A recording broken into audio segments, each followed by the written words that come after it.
Welcome to Cam Look, your daily dose of the Cincinnati Art Museum. Each weekday, a staff member or volunteer will present an object from the museum's permanent collection and pose questions for discussion. Please check back each day at 10 a.m. for a new work and a new conversation. Hi, I'm Susan, a docent at the museum, and today I'd like to share Alonso Cano's portrait of St. John the Baptist. Alonso Cano was unique among 17th century Spanish artists in that he was mainly a draftsman, a preparer of detailed drawings, yet he was equally as successful as an architect, sculptor, and painter.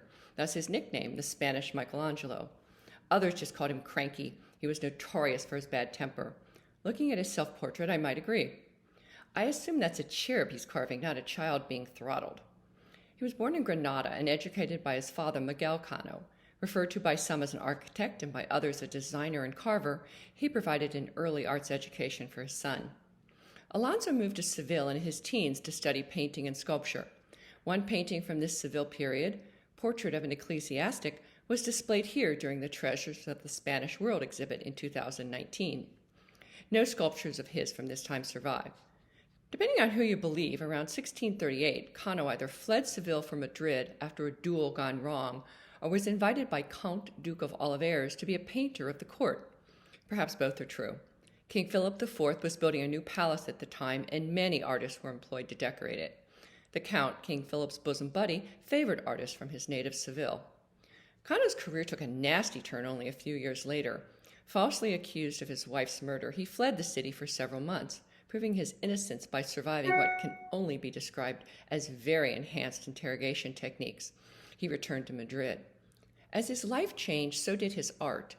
He began to employ more transparent colors and lighter tones, as well as a more Baroque style.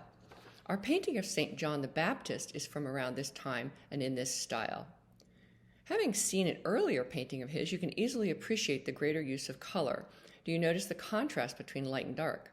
A technique known as chiaroscuro, it directs attention to the central figure. Other elements, Baroque elements, are an asymmetrical composition. The body divides the canvas diagonally. Movement, notice arm reaching and finger pointing. Emotion, check out the expression on his face. An allegory or symbolism to tell a story.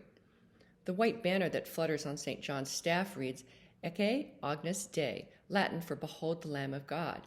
Christian teaching is that John immediately recognized Jesus as the Son of God and proclaimed it using this phrase.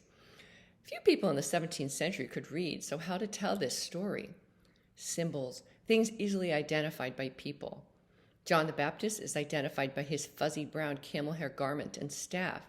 Jesus is commonly pictured as a lamb. The message is pretty clear that the fuzzy little guy is no ordinary sheep. Perhaps such a focus on religious art led to a true calling. Perhaps Cano just wanted to be left alone. For whatever reason, he returned to Granada, became a priest, and produced some fine pieces in his later years. Among them are the western facade of the Granada Cathedral and this statue of the Virgin of the Immaculate Conception. I couldn't leave you without something architectural and a statue. Thank you for visiting with me today, and happy Hispanic Heritage Month.